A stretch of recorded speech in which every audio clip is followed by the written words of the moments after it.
we're currently actually doing the assessment right now, but for example, in the agricultural sector, they've run about 40 million loss and damages. We also have the cut in the cables, the two cables, domestic and international, plus about 400 houses that were destroyed by the tsunami as a result of the eruption. But right now what we're actually doing is actually trying to meet the immediate needs of the people while we're gathering the data to actually get a final assessment of the amount of damages occurred because of the event.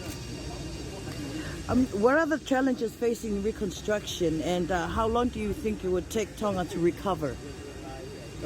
Recover, it actually depends. Reconstruction, I think it can be relatively fast. It's basically trying to actually build houses.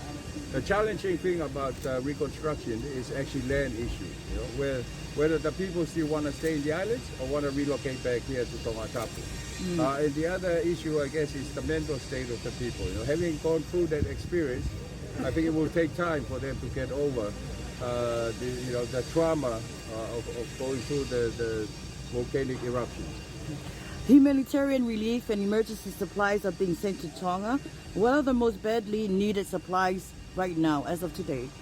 Still, water and food is still very much needed, and also shelter, because a lot of people have lost everything, their houses and their belongings.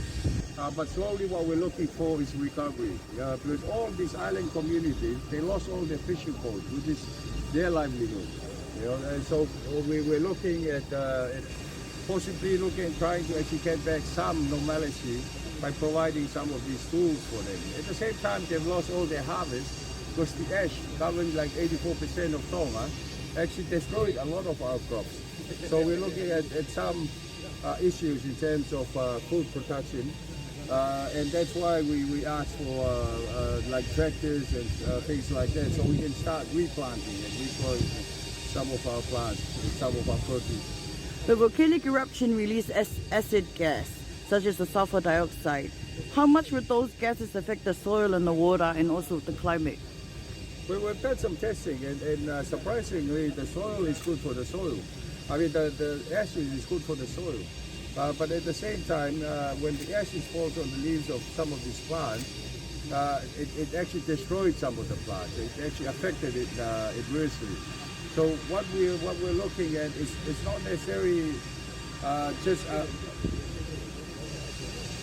what's the right word for it? What was the question again? I know you can cut it. Basically, it's asking about how harmful it is for our plants and water and our climate with the acid rain after the rain. We didn't have acid rain. So they were asking if there was reported. We had ash cloud. So basically, the 84% I mentioned earlier on, it's about ash cloud covering 84% of Tonga, affecting our especially our agricultural sector, and in some degree our drinking water. Lastly, how would China help Tonga post damage?